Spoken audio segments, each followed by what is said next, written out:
Hello friends, welcome to reviews ideas இன் தமிழ். இன்றைக்கி ஒரு best reviews ideas தான் பார்க்க போகிறோம். வாங்க வீடியோக்குள்ளே போகலாம்.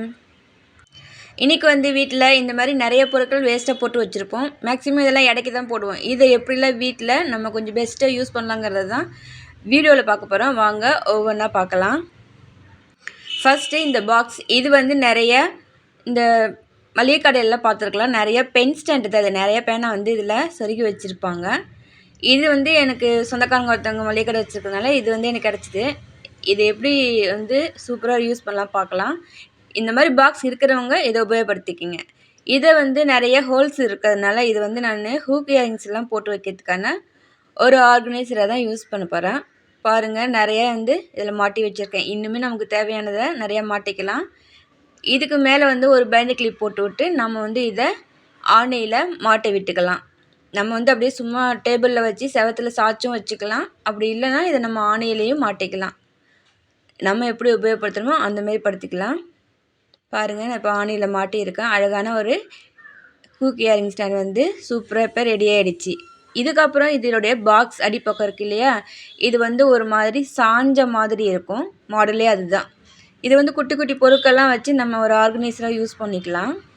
ஸோ சின்ன சின்ன பொருட்கள்லாம் இதில் நம்ம நிறையாவே வச்சுக்கலாம். இதை ஒரு ஸ்டாண்ட் பர்பஸ் மாதிரி நம்ம யூஸ் பண்ணிக்கலாம். இது இப்படியே கூட வச்சுக்கலாம். ஒரு வேளை சாஞ்சி இருக்கிறது உங்களுக்கு ஒரு மாதிரி இருக்குன்னா, இந்த எண்ணெய் பாட்டில் மேல் முடியெலாம் இருக்குது இல்லையா, அந்த மாதிரி ஏதோ ஒரு மூடி, வேஸ்ட்டு மூடி எடுத்து நம்ம இது அடிப்பக்கம் ஒட்டிக்கலாம். அந்த மாதிரி ஒட்டும்போது நமக்கு இது நேராக வந்துடும். நான் இதை கம் வச்சு சாஞ்ச பக்கத்தில் அப்படியே ஒட்டிக்கிறேன். இப்போ இந்த பாக்ஸ் நமக்கு நேராக இருக்கும். ஸோ நம்ம இந்த மாதிரி உயரமான பொருள் வைக்கும்போது சாயுமோன்றது பயம் இருக்காது. இந்த மாதிரி இந்த பாக்ஸை நம்ம சூப்பராக ரீயூஸ் பண்ணிக்கலாம். அடுத்தது இந்த மாதிரி ஷாம்பு பாட்டில் தான் 3 எடுத்திருக்கேன். இது மேலே இருக்கிற அந்த ஸ்டிக்கரில் ரிமூவ் பண்ணிவிட்டு ஒரு 3/4 பகுதி அளவுக்கு கட் பண்ணி எடுத்துக்கலாம். ஒரு கார்ட்போர்ட் பீஸில் ஆரஞ்சு கலரில் ஒரு கலர் பேப்பர் ஒட்டியிருக்கேன் ப்ளைனாக. இப்போ நம்ம கட் பண்ணியிருக்கிற அந்த பாக்ஸ் எல்லாம் இதில் இந்த மாதிரி வச்சு ஒட்டிக்கணும். அதுக்கு முன்னாடி நான் இந்த போர்டுக்கு ஒரு சின்ன டெக்கரேஷன் கொடுத்துக்கிறேன். பார்க்குறதுக்கு இன்னுமே கொஞ்சம் பெட்டராக இருக்கும். நான் இதில் 4 பக்கமும் பேர்ல் ஸ்டிக்கர் தான் ஒட்டியிருக்கேன். அதுக்கப்புறம் பாக்ஸுடைய நடுவில் ஆரஞ்சு கலரில் கொஞ்சம் மேட்சாக இருக்கிற மாதிரி இந்த மாதிரி ஸ்டிக்கர், அதாவது கிளிட்டரிங் ஸ்டிக்கர் மாதிரி ஒட்டியிருக்கேன். ஸோ இதை நம்ம ஆணியில் மாட்டுறதுக்கு வழக்கம்போல் ஒரு பெண்டு கிளிப்பு தான் சென்டரில் போட்டு விடுறேன். இதை மாட்டும்போது லுக் வைஸ் நல்லாயிருக்கும். பாருங்கள் எவ்வளோ அழகாக இருக்குன்னு. சின்ன சின்ன டெக்கரேஷன் தான். வீட்டில் இருக்கிற பொருட்களை வச்சு நம்ம அழகாக டெக்கரேட் பண்ணிக்கலாம். இதில் இப்போ நான் தேவையான பொருட்களை போட்டு வச்சுருக்கேன். பாருங்கள், இந்த மாதிரி தூக்கி போடாமல் சூப்பராக ரெடி பண்ணி நம்ம வீட்டில் இதை உபயோகமாக ஆக்கிக்கலாம். இந்த மாதிரி டேபிளில் ஒரு செவுத்தோரமாக சாய்ச்சி வச்சு நம்ம யூஸ் பண்ணிக்கலாம். நம்மளோட விருப்பம் தான். எப்படி வேணாலும் இதை யூஸ் பண்ணிக்கலாம். இது நைட்டிலாம் பேக் பண்ணி வர பேக்கிங் மெட்டீரியல். இதுக்குள்ளே ஒரு மெலிசான அட்டை ஒன்று இருக்கும். இது பின்னாடி ஒட்டுற மாதிரி இருக்கும். இதை எப்படி நம்ம ரொம்ப யூஸ்ஃபுல்லாக இருக்கிறதுங்கிறத பார்க்கலாம். இதுக்கு நான் இந்த மாதிரி ஒரு கடவுள் ஃபோட்டோ இருக்கிற ஒரு சாதாரண ஒரு ஷீட் தான் எடுத்திருக்கேன். உங்களுக்கு நேச்சுரல் பிக்சர் இல்லை உங்களுக்கு விருப்பமான கடவுள் எது வேணால் எடுத்துக்கலாம். இது மாதிரி எதுவுமே இல்லைனாலும் உங்களுக்கு இந்த கல்யாண பத்திரிக்கைலாம் வர அந்த கடவுள் ஃபோட்டோ இருந்தால் கூட எடுத்துக்கங்க. இது பின்னாடி நல்லா கம் அப்ளை பண்ணிவிட்டு நான் இந்த அட்டையில் அப்படியே இது சென்டரில் ஒட்டிக்கிறேன். கொஞ்சம் கூட ஏர் கேப் இல்லாமல் நல்லா இது ப்ரெஸ் பண்ணி அழகாக ஒட்டிக்குங்க. அவ்வளோதான். இது கொஞ்சம் நேரம் நம்ம இப்போ காய விட்டுடலாம். இப்போ சைடில் எக்ஸ்ட்ரா இருக்கிறத கொஞ்சமாக நறுக்கிக்கலாம். ஓரத்தில் பார்டர் மாதிரி கொஞ்சம் கொஞ்சம் இருக்கிற மாதிரி மட்டும் வச்சுக்கலாம். நம்ம மீதி நிறையா இருக்கிறத கட் பண்ணி எடுத்துடலாம். அதே மாதிரி அந்த பக்கமும் எக்ஸ்ட்ரா இருக்கிறத இது நறுக்கிக்கலாம். ஸோ 4 பக்கமும் லைட்டாக பார்டர் மாதிரி இருந்தால் பார்க்குறதுக்கு இன்னும் நல்லாயிருக்கும். இதுக்கப்புறம் இதை நம்ம அந்த கவரில் போட்டு அழகாக நம்ம பின்னாடி ஒட்டிக்கலாம்.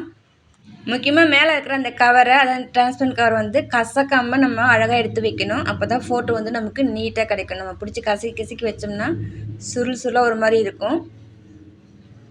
இது ஃபோட்டோ இருக்கிற வரைக்கும் வச்சுட்டு மீதியை அப்படியே பின்னாடி மடித்து விட்டுக்கலாம். இதை நம்ம பின் போட்டுக்கலாம் சைடில். அப்படி இல்லைன்னா எல்லா பக்கமும் நல்லா கரெக்டாக அந்த ஃபோட்டோ அளவுக்கு மட்டும் வச்சுட்டு மீதியை மடித்து செல்லோ டேப் போட்டு ஒட்டிக்கலாம். அது இன்னும் பார்க்குறதுக்கு நீட்டாக இருக்கும். பின்பக்கம் செல்லோ டேப் போட்டு ஒட்டுறதுனால நமக்கு முன்பக்கம் ரொம்ப ஒன்றும் வித்தியாசம் தெரியாது. வழக்கம் போல் சென்டரில் கிளிப்பு போட்டு நம்ம இதை ஆணியில் மாட்டிக்கலாம். பின்பக்கம் வந்து இதை ஒட்டுறதுக்கு நான் வந்து மாஸ்க் டேப் தான் யூஸ் பண்ணுறேன். கரெக்டான அளவு வந்து பின்னாடி மடித்து அழகாக நம்ம வந்து ஒட்டி விட்டுடலாம். ஸோ மாஸ்க் டேப் அப்படின்னா செல்லோ டேப் எதுனாலும் நீங்கள் வந்து யூஸ் பண்ணிக்கலாம்.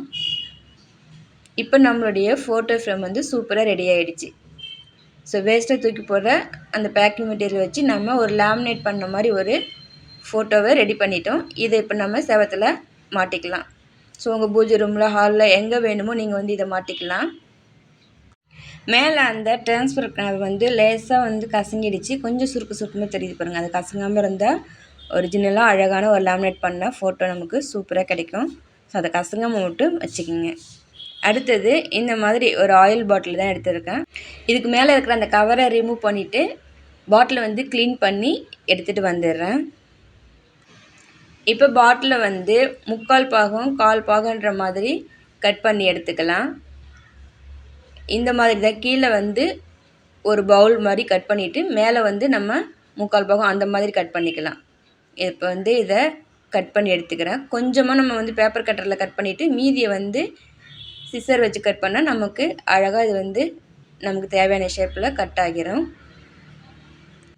இப்போ பாருங்கள், இது 2 பீஸாக கட் பண்ணி எடுத்துருக்கேன்.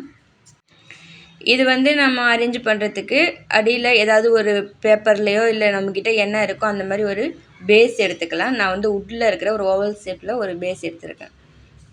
இப்போ நம்ம வந்து அடியில் கட் பண்ண பவுலில் நான் இந்த மாதிரி கலர் கலராக இருக்கிற கூழாங்கல் போட்டுக்கிட்டு இதுக்கு மேலே வந்து இந்த மாதிரி ஆர்டிஃபிஷியலாக இருக்கிற புல் அப்புறம் பூச்செடி அதெல்லாம் குட்டி குட்டியாக அதை வந்து அரேஞ்ச் பண்ணி வச்சுக்கிறேன். பார்க்குறதுக்கு ஒரு தொட்டி மாதிரி அமைப்பில் நம்ம இதை ரெடி பண்ணிக்கலாம்.